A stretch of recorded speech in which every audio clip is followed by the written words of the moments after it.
that are close to that. So yeah, I've just had family that have played cricket and have been involved in the game for since we can remember, really, since we got to South Africa. I think our family's got here in 1820. So there's always been an interest in the game. Obviously, as growing up as a young man, going to watch my father play cricket on Saturdays and Sundays. He was a very good provincial cricketer, but focused more on his farming background. So didn't get the opportunities that I got, and certainly, the modern game wasn't as it is today in terms of professionalism and so on. So, I just remember growing up around a cricket field. I think that's the important thing. The club days are where a lot of memories and dreams are made. So, that's what got me into the game, and I think obviously my love of the game just grew from there. Having family that are involved in the sport, obviously, always can drive a child or a sibling towards that kind of goal. So it's very simple for me. I just grew up around it. My family have always loved the game, being involved in the game, and that's how I got to love it. Great. It's so inspiring, and many of us try and maintain that culture no matter where we go and work in our career. And that's what we are seeing. People coming from all cricket playing countries to United States. They see their parents watching the game on TV still, even if they're in middle age, so they get interested. And 2019 World Cup in England was a great advertisement because the broadcast was of top quality. The games were really thrilling. And we see a lot more interest now in United States to play cricket, especially the younger kids, those who are in the range of 7 to 15 years of age group. And many of them here on this call as well belong to that age group. Awesome. So, and when they get to see your videos and photos, of course, you played many years ago, professional or international level, I would say.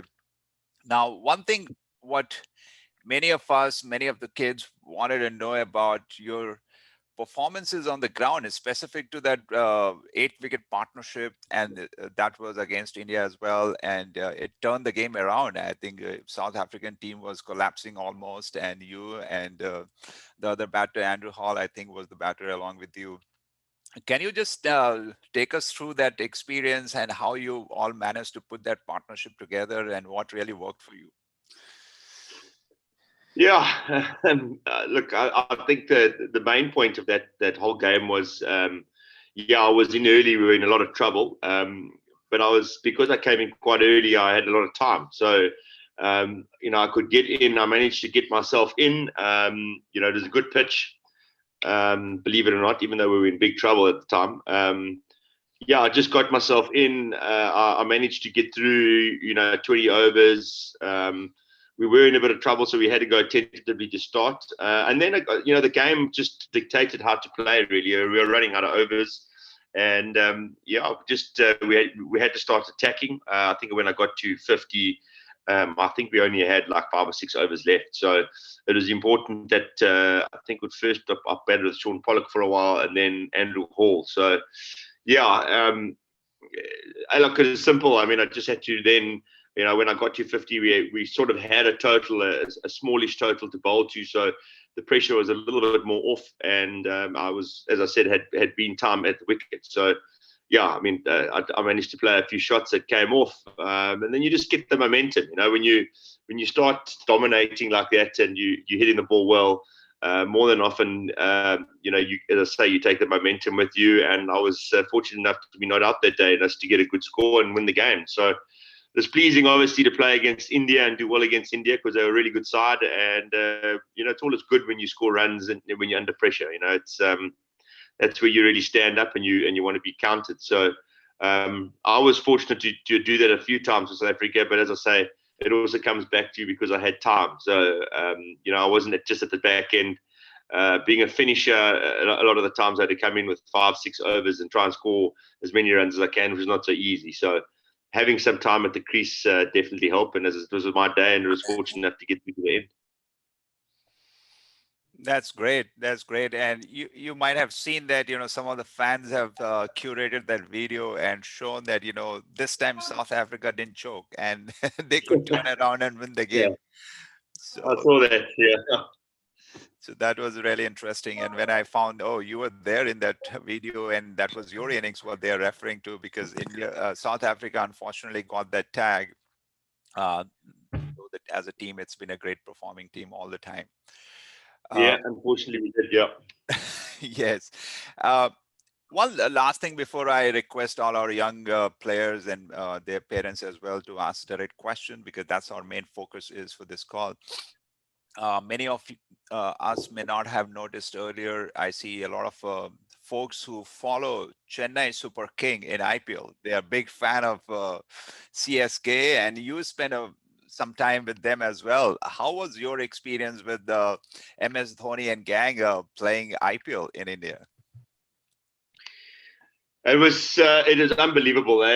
Look, unfortunately, the IPL came a little bit towards the end of my cricket career, so I only got a small taste of it. I think I played 2 or 3 seasons for Chennai. But yeah, it was. Look, India has always been an incredible place to play the game. You don't actually understand it until you've been there. They're probably the strongest powerhouse in world cricket. They've got, the IPL, which is everybody envies. It's an incredible tournament. And being part of that was amazing. I've spent a lot of time in India. From my early days as a young cricketer, I've spent a lot of time there. And it's just been an incredible journey to see how that country has completely transformed itself, not only from cricket, but in everything else. It really has been an incredible transformation over the years. So, cricket, it's a religion, as we know in India. It's not a sport. It's much more important than that. And I loved every moment of it. You get treated like an absolute king in that place. The people are absolutely amazing. The Indian people are just, it really is. They blow me away every time I go there, because their love of the game and their generosity towards people and visitors is just second to none. So yeah, it was a special time, mate. It really was. And obviously playing, and I had played against them, obviously international cricket, but to be in the same team as them and discussing, playing the way we play and different techniques, and that was awesome. So yeah, it's something I'll definitely cherish. Great to hear that. And that's what we experienced last year when Gary Kirsten was here in the United States for a conference. And generally people were busy with each other, and suddenly Gary came, and there were many Indians happened to be in the hall. Suddenly everyone rushed to Gary, and people said, what happened? Who came? I mean, some Hollywood star? And they said, no, it's cricket in India, so you can't keep the crowd away. And everyone, Gary just one autograph or photograph, so it went on for a long time. So we could experience. Fantastic, yeah. It's an amazing place. Absolutely. I'll never forget, actually, I'll tell you the first game I ever played against India, I played in Hyderabad, and Sean Pollock was running into bowl.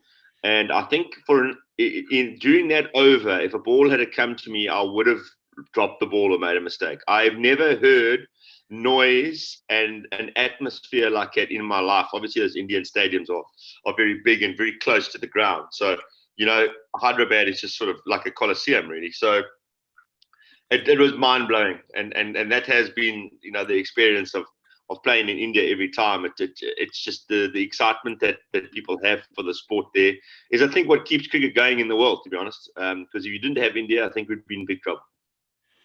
Yes, you're absolutely right. And many of the folks here on the call are from Hyderabad or around Hyderabad. So I'm sure they would relate to that. They would have watched matches there, how noisy it gets, and the fan following is tremendous. Fantastic. Great. So I'll now request others to directly interact with you, because that's the main focus of such a session, where they get to speak with you and learn from you as well. So folks, you can raise your hand on the screen, or otherwise as well, we'll have enough time. And Sammy, you can monitor if we are missing out anyone who has raised the hand. I see a few already there.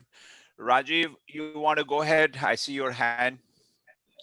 Yeah, I think Ishai wants to ask one question to Justin. My name is Ishai Grover, and I want to tell you a question.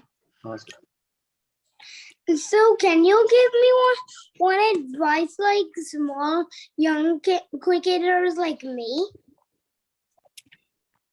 What advice I can give you? Absolutely. The best advice I can give you is to go and play the game as much as you can. Enjoy it.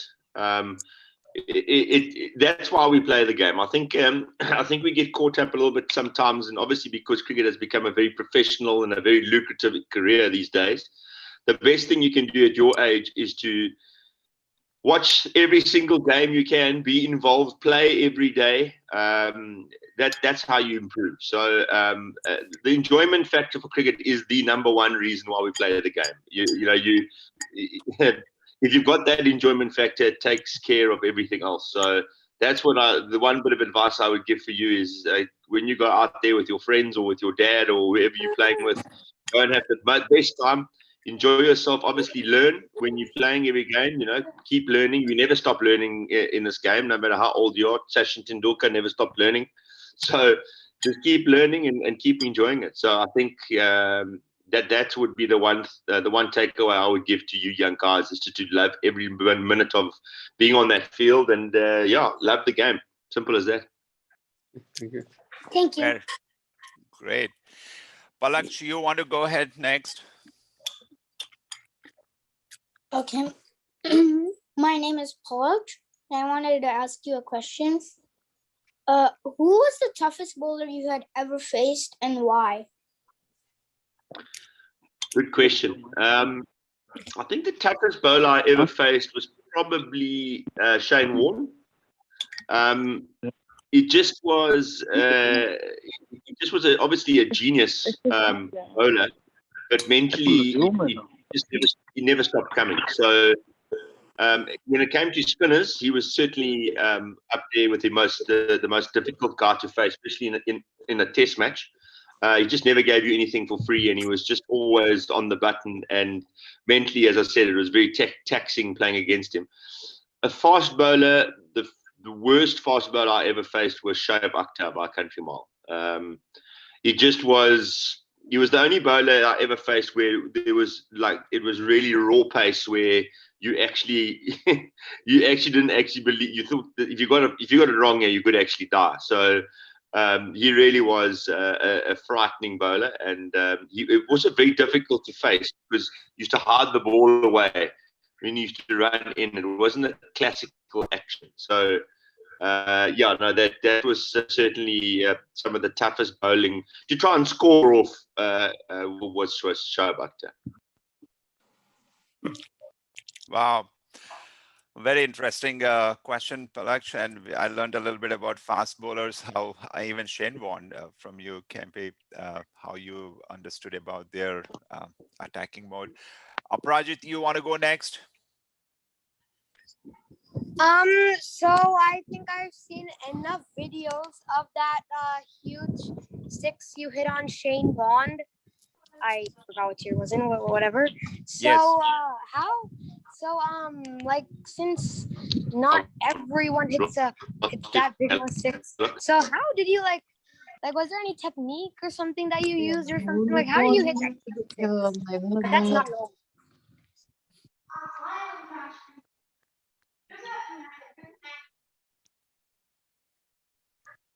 I think Justin Kemp may be having some technical problem on Zoom. So just give him a few seconds, a minute. Everyone, if you're done asking your question, you can lower your hand. And if you're not asking anything, please mute. Yes, just mute yourself so there's not much interruption. Yeah, and I can see on the screen all your hands going up. So please keep raising if you have questions. If you have asked, so you can lower, and then I'll be able to track. And Sammy, help me if I'm missing out anyone. Just give a few seconds. He may be dialing back. I'm recording this call anyway, and if you all want to view this later on, as some of you said, there are so many interesting pieces of advice which we want to listen to over and over again. So you can do that as well. I'll put on our Facebook or even forward the link to others. And How's been the week for everyone? We played almost every day this week. This week seems to be a little tiring because, continuous 5 days or now 6 days, and and the sun is also pretty it's bright and sunny, and the days, if you look at, so being on the field at times under the sun could be overwhelming. So make sure that you drink enough water, you wear a cap or hat, and take enough protection. How's everyone feeling? Aprajit, where are you, out to play somewhere? No, I'm not out to play. We're going to Port Aransas, and then so we stopped by to just have a break somewhere. So that's where I am right now. Okay. How about you, Saket? I'll have you as well ask questions. Yeah, I have a question anyway. Right. Okay. Very good. Ashi, I see you as well called. Thanks for joining. Have your friends also joined in today? I was just looking at the list and I didn't see all the names, but there's so many new people that are joining that I'm not sure if some of them have. I know that everyone is excited. The women's team that's coming together is very excited to be a part of this and have this opportunity. That's great. Ashi, it's good to hear about the excitement and around women's cricket, and there are some young girls as well on the call.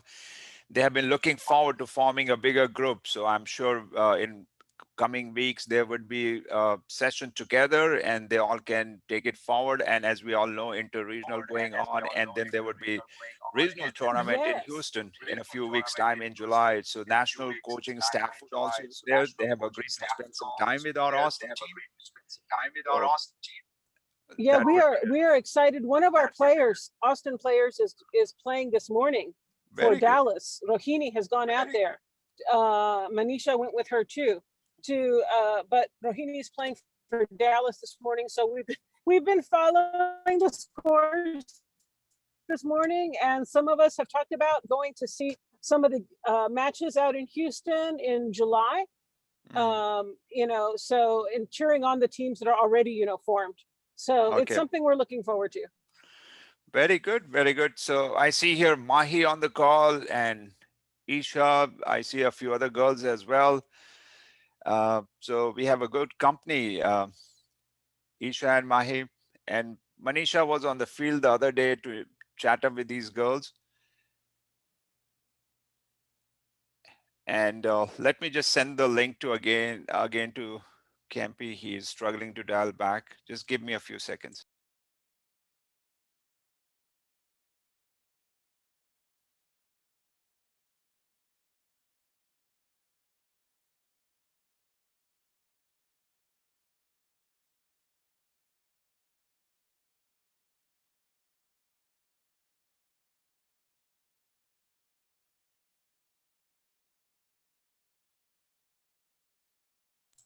Okay.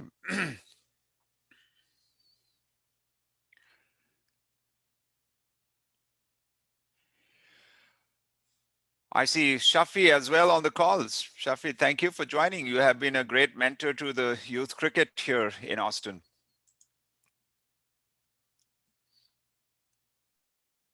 Yeah, thanks. I'm glad to join this call. Thanks for setting this up. Really enjoyed listening to him and hearing what he has to say.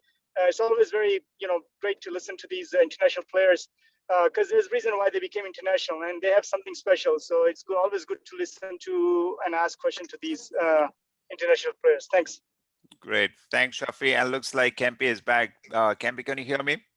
Yeah, got you. Sorry about that. No problem at all. As we have discovered in last 1 year, the technology is the biggest enabler now in our life. At times, it does not help us, but yeah, no, absolutely right. Yes. So let's go ahead and have the next person ask question. Yes, Aprajit, you had the question. Can you repeat that? Kempi may have missed that out. So I have watched lots of YouTube videos where, like when in the last over, South Africa needed like 9 in the last over. You like literally hit that huge 6 on Shane Bond, who was like one of the best bowlers in that time. So how did you hit that huge 6? Like, was there anything special? Because I mean, you were a big hitter, but you didn't always hit those types of 6s. So like, how did you do that basically? How did you do that basically? Yeah, I mean it's different. It's something you practice. It's I think the game's changed a lot now. So back when power hitting started, going out into the middle and actually trying to clear the boundary wasn't done. So what we used to do is, we used to have our coaches, instead of just batting in the nets, we'd go bat in the middle of the pitch. And that would allow us to actually understand where we can hit and how far we can hit. So, obviously when you go and hit in the middle, you start getting confidence and you start believing in yourself that, hey man, I can clear the boundary here. So when you get into a match situation, it's you're never under pressure or nervous. So yeah, I mean, look, you don't often always hit the ball that well. That particular ball was just in the right position and it would hit the middle of the bat. So look, I was able to hit 6s, but definitely practicing it in the middle with our coaches made a huge difference. Yeah, and that 6 is really memorable, and many of the young boys have been trying to replicate that, and then they have been asking. I know, Sammy, you wanted to check, what was the balance. Go ahead with the question related to that specific shot. So when you were hitting your 6s, how did you balance when you were like hitting them instead of like very good question? Yeah. Side. The biggest mistake you can make when you're trying to hit 6s and you're trying to clear the boundary is not be balanced. So, trying to hit the ball too hard, falling over, basically just losing your balance when you're trying to hit the ball. So the main thing is you'll always hit the ball further if you're in a strong balanced position, so you're in a good position and you don't try actually hit the ball too hard. So a lot of timing comes into the ball. Obviously, having strength or having good wrists is something that's very important, but having a strong base, whereas when you hit the ball, you stay still and you're not falling over is very important. So when you do go practice your hitting, first of all, just start practicing a normal shot. And then all hitting is an extension of a drive. So an extension of a block. So if you're blocking a ball and you're forward defensive in a good position, all you do is just get your hands to go through it. And the bottom line is, it's a great question. If you lose your balance and your head falls over, 99% of the time, you're not going to hit the ball in the middle of the bat, and that's not going to enable you to hit 6s. So balance is I mean, you look at a guy like Virat Kohli, who's a small guy. AB de Villiers is also somebody that's incredible to watch. His balance is always unbelievable when he hits the ball. I mean, he plays cricket shots that you can't believe are actually possible. So that's a very, very good question. And when it comes to hitting 6s, balance is very, very important. Thank you. Good question. And Kempe, this has been part of our coaching session as well, to explain to kids, getting the basics right, and then extension of the stroke, as you said, could also get you 6s, and you maintain the balance. And very naturally, when kids start playing cricket and they hold the bat, they just want to hit, and the head falls over and the body goes, because they're trying too hard. Absolutely. And if there's something else you want to share, how you build that habit or that balance in your batting, or you see working well for kids, that may also be useful, because many of these kids have been asking or trying to get the balance right. It's a difficult one, because obviously you've got to understand the age of the kids. I agree with you. I think that kids that are really starting the game must just go and hit the ball and just enjoy it, and get their muscles going and hit. Obviously, there comes I was fortunate enough when I was grade 1, grade 2, at a good boys' school in South Africa, that we were taught basics very early. So we had an overseas coach that would teach us basically what we were just talking about now, how to be strong when you're at the crease. So you've got a very good base of when you're standing about to hit the ball, and also you're strong when you in the position to hit the ball. I think the biggest the best coaching tools I ever had was a guy called Richard Parbus used to, when I was hitting the ball and I'd actually hit the ball, he'd walk up to me and try and push me over. And if he pushed me over and I fell over, would mean I'm not balanced. So you've got to get into a position where you're strong. And I think that is just a case of practicing that technique. You know, we all want to, you know, go walk in and hit sixes and go crazy. But the bottom line is, it takes time. You know, you've got to learn to do those things and be patient, because you're going to have time in, you know, in your later years of being able to do that. So for me, that's a hell of important. Build it up slowly. You know, you can't just all of a sudden at 8, 9 years old be hitting sixes and carrying on. It's going to take time. You know, I mean, I go to India and I'm blown away how Indian players get the ball behind them, you know, and sweep and hit the angles. So you've got to work your strengths. But yeah, definitely when it comes to power hitting, having a strong, solid base, and during and before you hit the ball is very important. It's very difficult to, as I said, move around all over the crease and be strong when you hit the ball. So it's a good question. When we start teaching that, I mean, it's all different. But you know, I would say the younger the guys can do it, the better. You know, learning that technique and getting strong in it. And you have given a very good idea how to check if the balance is good. You know, just after playing the stroke, you try and push. And yesterday we were doing a session with a couple of players. He's on the call as well, Ataul and Saf. And we were just talking about that, you know, how to know that he is not in balance. I think this could be one, you know, okay, just touch the body and see if, you know, he can hold, and pushing could be also the next one. Okay, let's move on. Kids, anyone else? I see Sakit there. You want to ask any question? Yeah, in the IPL, you were with Chennai for the two seasons they won. How was the experience in that for those finals? Yeah, it was absolutely unbelievable. I think we were you know, we were just so lucky to have the players we had. I mean, Matthew Hayden was at the height of his career. Mutaya Matharitharan was also in the squad and bowling exceptionally well, who I learned a lot about cricket from. I mean, he's just an amazing guy. And then the coach was, I think the person that kept that whole thing going was the coach and the captain. You know, Stephen Fleming from New Zealand is just probably one of the best coaches I've ever had the pleasure to work with. Very simple in his outlook, doesn't complicate things. But also, you know that there's a boundary with him, you know, that you don't cross. So he was just a fantastic guy. And then obviously MS Dhoni was, I mean, he's just the best wicketkeeper batsman that's ever played the game. So simple as that. In terms of one-day cricket, that is anyway.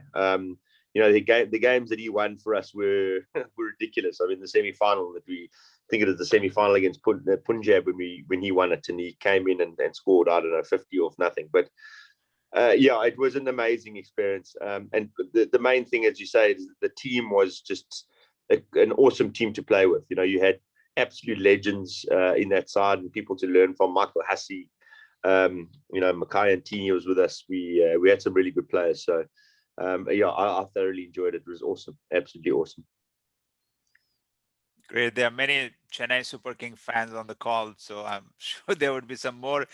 Let's move on. Rutvik, you want to go ahead next?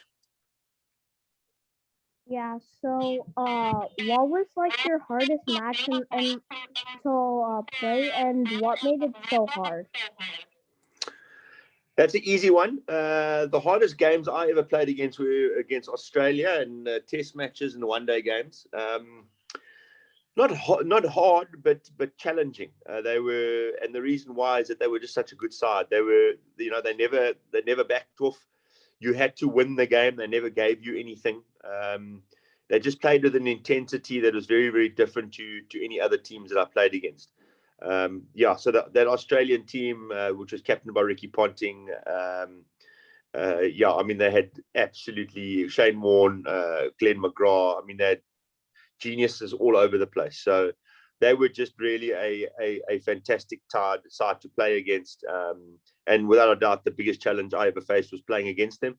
And also, when you performed against that side, you got a lot of confidence because you're realizing you're playing against probably the best side that's ever been played the game of Test cricket. So that was awesome. Wow. Okay. Thank you. Pleasure. Great. Mahi, do you want to go next? Yeah, sure. So I saw like one of this video of you like from YouTube, and it was like when you hit like a huge six like against England, and it went outside the stadium. I think like one outside the stadium and like one almost near like outside the stadium. So like, do you remember like what kind of ball you were given, like a bouncer or what, and how did you hit it? I remember that game. I think it was against England in East London. So it was another game where I just I got some time in the middle. I think I batted number 4 that game, so I had a bit of a chance and get myself in. But you guys will understand when you play the game a bit longer. You will, when you get into a match in an innings, you will come up against a bowler that you fancy, that you think, I'm sure you played games where you think, okay, there's a bowler here that I think I can get after. And it's very much like that in Test cricket and one-day cricket too, international cricket, is that when you have the opportunity and you feel confident to hit a certain bowler for 6, if you feel that you're confident you can do it, you've got to do it. And I think that day I was against Kabe Ali. I think it was in East London. I think it is. I just felt that I was on top of it, and he bowled 2 length balls, which I once again managed to get in the middle of the bat, and they disappeared. So, yeah, that's what I remember about it. That you do remember those kind of innings. You don't forget them too easy. And there are things that go on within that innings that you remember. And one of them was me recognizing that this is the time to put the pressure on England, and that's what I did. It doesn't always work. Sometimes you get bowled or you get caught or you make a mistake. But more than often, if you're confident and you're playing well and you feel confident against a certain kind of bowler, you can put them under pressure and get some reward. So that's what I remember about that innings. Wow. Okay, I see quite a few hands going up. Guys who haven't asked question and have a question, please raise your hand so I can see who else wants to ask. Next, I see Tessie. Do you have a question? I think your video is not working, but you can go ahead and ask. Yeah.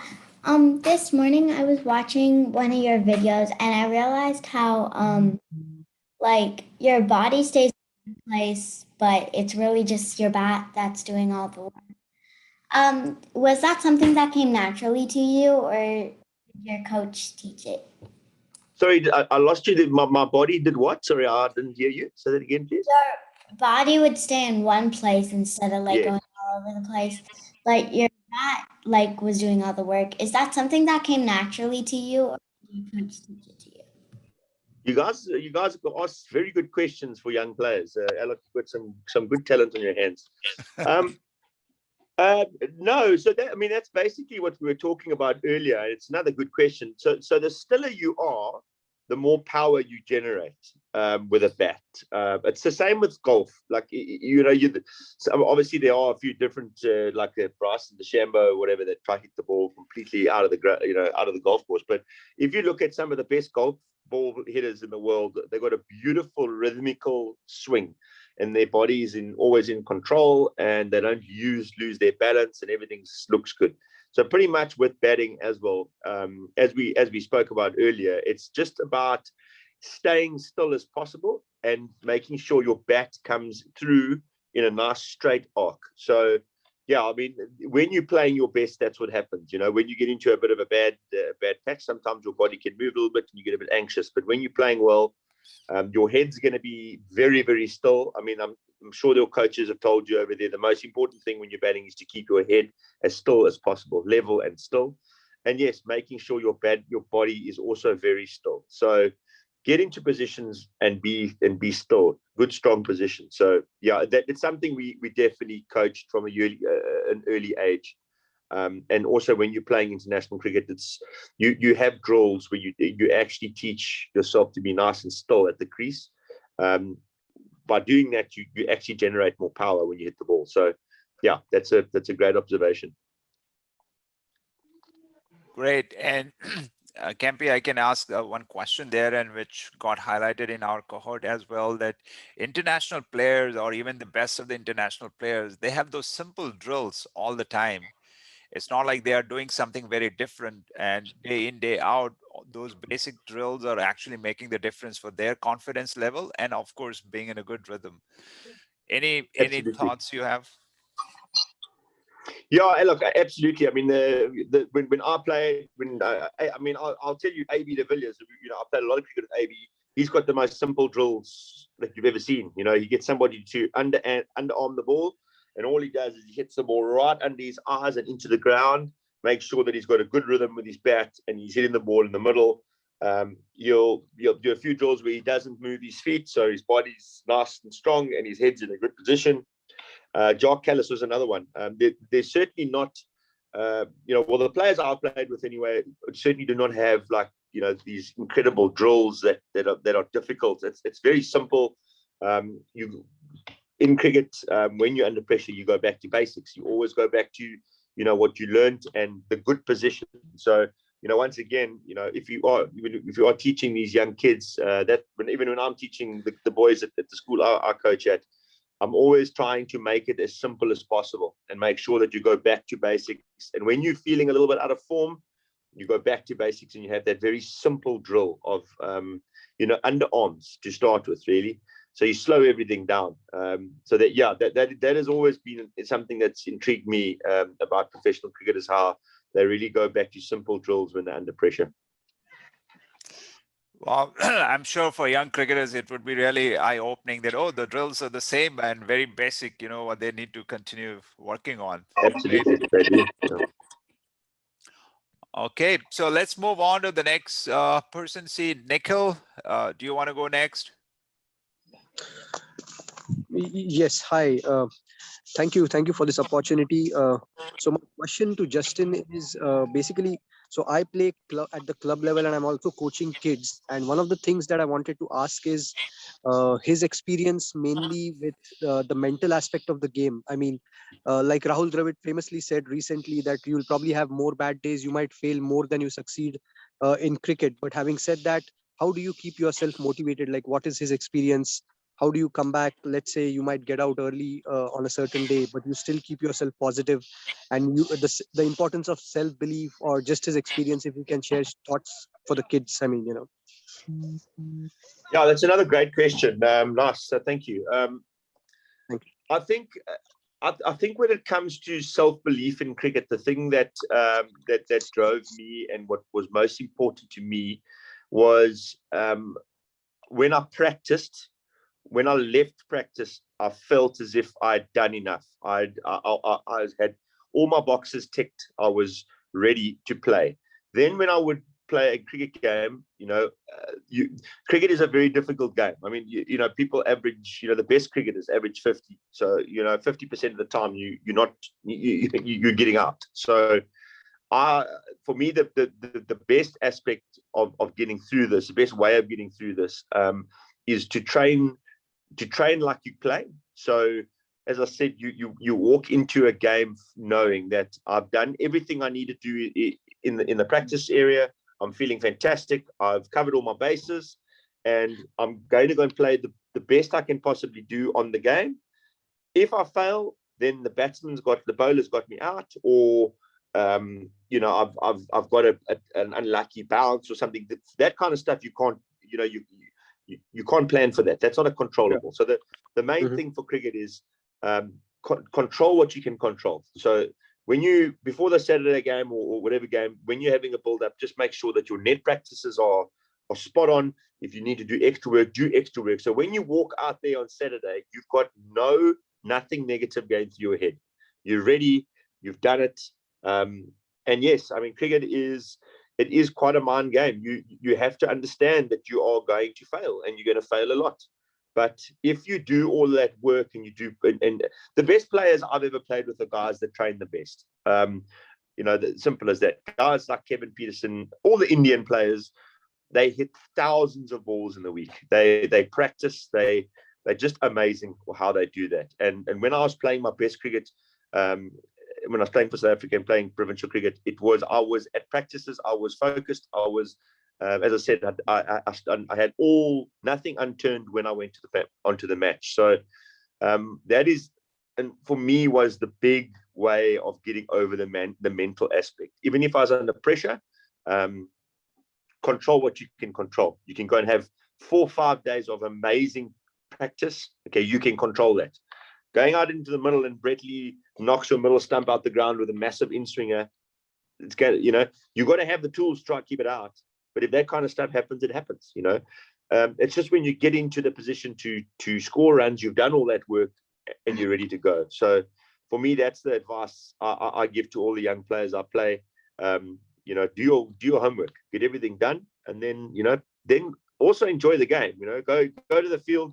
Don't be uptight and crazy. Be excited and look forward to the challenge. That for me is what got me through my career.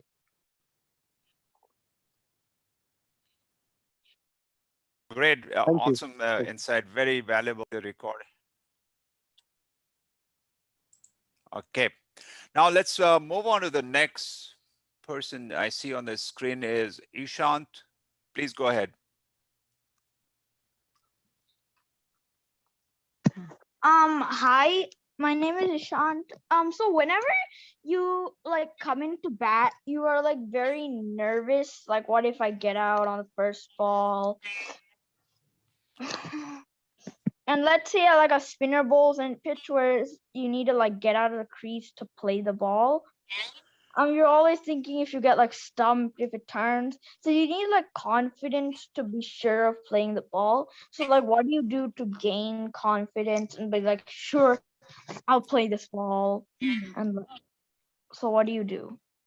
Good question, Ishan. But once again, as we were saying with the previous question, you gain that confidence by doing the work. So in the week, whoever's in the nets or in the middle, you practice those scenarios. So yes, unfortunately, going into cricket matches and playing, no matter if you're playing in 100,000 people or you're playing in front of 5 people, you're always going to be nervous. And I think it's a good thing because it makes you concentrate. So if you walk into a pitch and you've got no nerves, it just means you don't really care too much. So we get nervous because we care and we want to do well, and we want to do well for the team, and we want to win. So that's why we get nervous. So to control those nerves, once again, is do all your work the week before. If you're playing, and also don't be scared to try and understand who you're playing against that weekend. So if you're playing a certain school and you know what players they've got, you more than likely know who the bowlers are. So just go through that in your head. So when you get to the pitch, when you get to the wicket, or you're playing against the guys, you're not surprised. So that's for me is the most important thing. Is once again just be completely prepared, and as I said, the nerves are not a bad thing. Don't be worried about the nerves. Nerves are good. Go out there. You're always going to be nervous to get off naught. Nobody wants to get a naught. But as you know, when you get into the wicket and you start getting in, those nerves disappear and you get into a stride. So just prepare well. That's the bottom line. Okay. Good question. Pleasure, man. Great. Some really interesting and insightful questions. So let's see who is next. Ishan, do you want to go ahead? Ishan Gupta. Sure. Hi, my name is Ishan. I had a question. So how many hours did you practice, and what was your favorite ball to bowl in the nets or in the game? Game you would bowl to according to the situation, but what was your favorite ball to bowl? Practice-wise, we would probably practice anything from 2 hours to 4 hours in a day. It just depends. It depends if you have a net practice or if you do a little bit more work. I was an all-rounder, so I had to bat and bowl, so that takes up a bit more time. So just the batters would just bat and do their extra work, and they'd be gone and do the gym or whatever. So we not every day, probably every second day would be a 2 to 3.5 hour practice. And I look, the beginning of my career, I used to bowl away swing quite a lot. I had an ankle operation on my wrist actually when I was a little bit older, and I lost the ability to swing the ball away. So I used to just focus on making sure the seam was as straight as possible and hit the seam. So my favorite thing in the world is to make sure when you, like a Glenn McGrath, when you're running up and you let the ball go, that seam is completely bolt upright, because you don't know where it's going to go when it's the seam, and the batter doesn't know where it's going to go. And for me, that used to be my when I was bowling well, I knew that the seam was coming out bolt upright in my wrist. And that's one of the key aspects of our coaching for the bowlers, specific to those pace bowling. And Kempy, you can share, keeping the wrist straight and the seam, coming out of your hand goes straight. It's not an easy one. I mean, for us as coaches, it becomes easy to talk about, but you have practiced and you have delivered as well. So maybe there could be something to keep in mind while practicing, that what can go right, just to keep your wrist straight and the seam coming out of your wrist very nicely. So you guys are quite lucky because you live in a baseball country. So you've got there should be quite a lot of baseball mitts around the place where you guys are. So the best practice I ever had at keeping my wrist up was to get I don't know if you guys have got the white and red cricket balls. You get the one side white and the other side's red. Right. And you get with your friend and you go out in the field and you throw, okay, with that ball, and all you do, you practice just letting the ball go straight out of your hand. Obviously, with the different color ball, you can see straight away, and that kind of practice, that repetition of throwing like that, helps you get your wrist right behind the ball, and helps because you're not only getting the ball coming out sweetly out of your hand, but you're getting your whole wrist behind the ball, which enables you to then have more pace on the ball, and you obviously you bowl quicker. So that for me is the thing I used to practice the most. Or if you don't have a friend, you take that ball and you go to a net, like a tennis net or something, you throw against the net, and all you're looking for is to try get that ball to come out of your wrist bolt upright. That helps unbelievably in making sure it keeps your wrist straight, because the major obstacle and the best bowlers are guys with the best wrists. Simple as that. You can have a great action and you can be athletic and whatever, but if you're breaking your wrist or you don't hold the ball properly or the balls aren't coming out, you're putting yourself at a massive disadvantage. So that's a simple little game that I used to play. I used to do it in warm-up when I was warming up with my teammates. Both get a glove and just sort of stand 10 meters away from each other and just do it for 10 minutes before you bowl. That really helps a lot.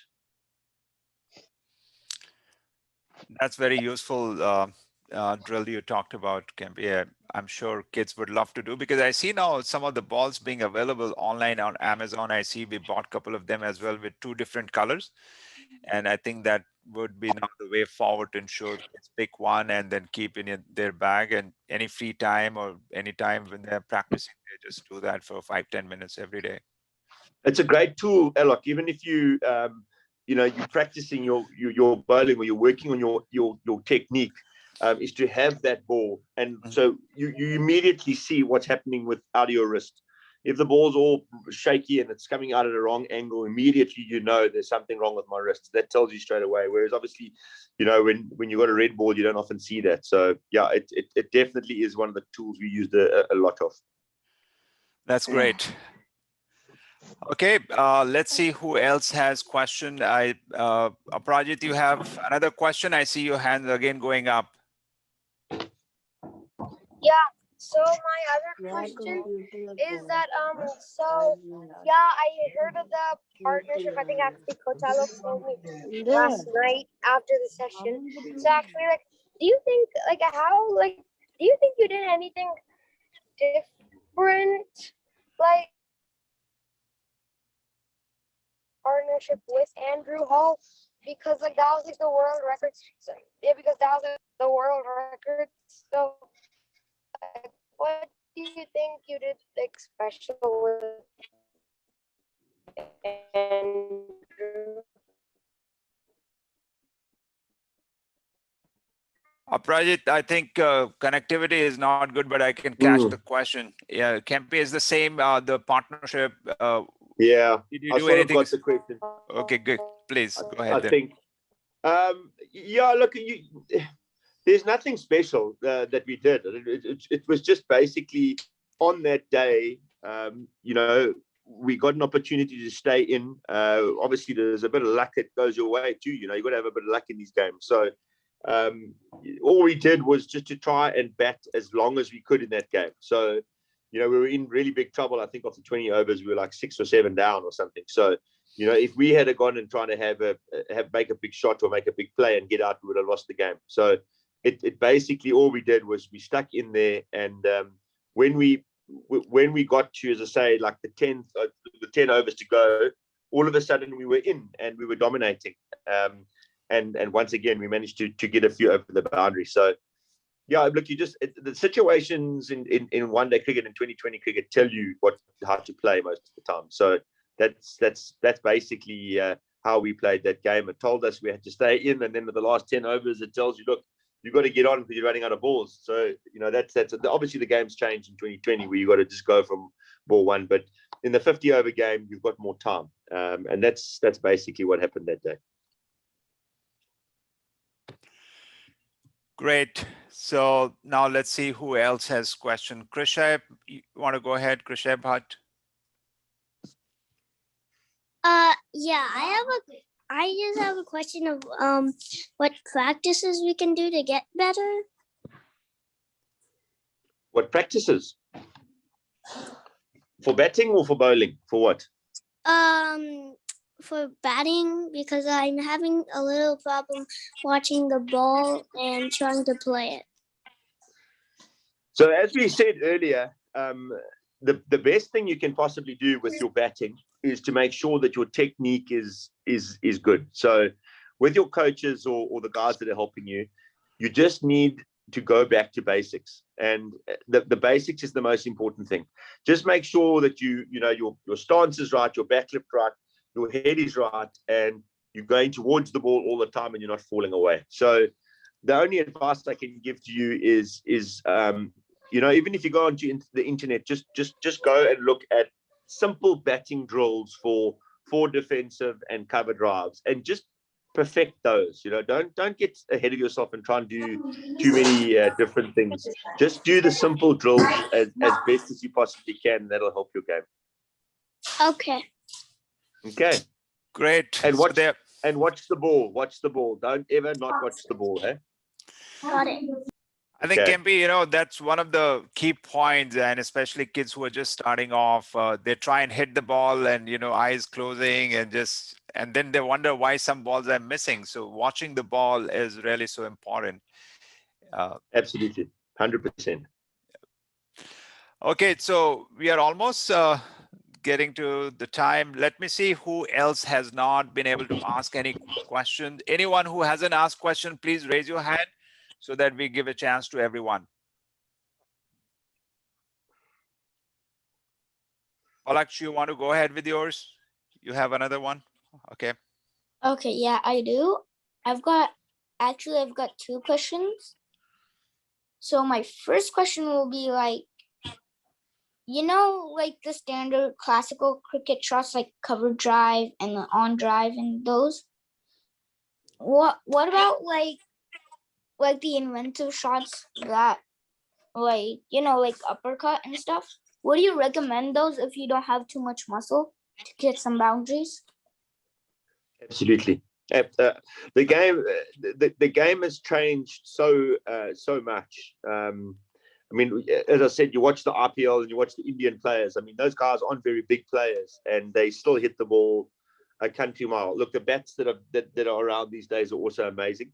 But absolutely, you know, try all of those shots. You know, when you're a young guy and you're learning the game, don't be scared of trying to reverse sweep and learning these shots. I mean, if I had my game, if I could play cricket again, that is the one thing that I would have done. I would have tried to learn more of those shots. Or we learned them, but not be afraid to try them. Obviously, there comes a time where you're going to have to decide which shot you play the best and stick to that and perfect that. So you can't just do all the shots and get out all the time. But not all of us are AB de Villierses or Virat Kohli's and these guys. So but if you, as you say, are good with the uppercut, absolutely practice it. That's fantastic. It just gives you another dimension to your cricket. Sweeping in the modern game is absolutely crucial. So that's another shot that you don't have to be strong to play, So absolutely, don't be afraid to try and try all of these shots. That's what the game's for. Learn these things. Reverse sweeping, slog sweep, reverse slog sweep. It's amazing what the game becomes. So fantastic question, and don't be scared to try it. Okay. And my second question I wanted to ask is, what if there are confusing balls? Like there's a short ball, but it's coming low. And it's good length, but it bounces high. So what do you do in with those sort of balls? Those are very difficult balls to play. You're going to play on wickets that are tough to bat on sometimes. So what you need to do is you need to find a way to survive. That's what you need to try and do. So if you're playing on a wicket that's bouncing a lot off a length, clearly then you're going to struggle to drive, aren't you? You're going to struggle to hit a cover drive. So you've got to learn to maybe drop the ball for one and get off strike, do things like that. So don't, because it's difficult, we mustn't just get out. We need to find a way to bat and find a way to score runs.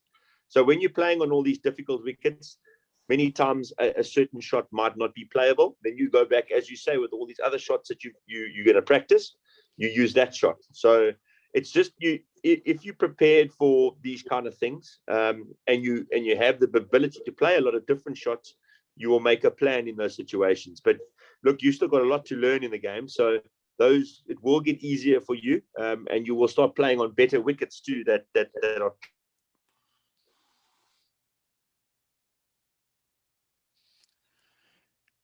Great. Looks like we got dropped from him. I don't see Kempi there on the call. Okay, so he may be dialing back, but we are also running out of time. I see a couple of. Sorry, I got disconnected. Yep. So I see a few other hands going up as well. Palak, you have asked. Isha, you still have a question? I haven't asked yet.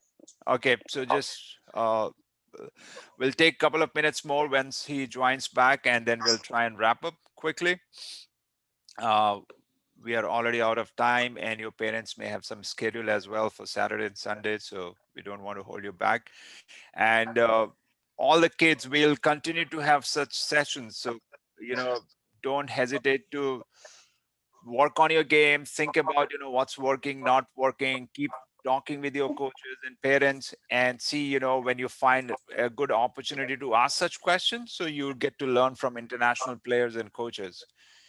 And after today, I'll definitely share the schedule for the next call and let you know. I'm back. Great, Kempi. We are almost there, so I'll request one more question and then we'll wrap up. Isha, please go ahead.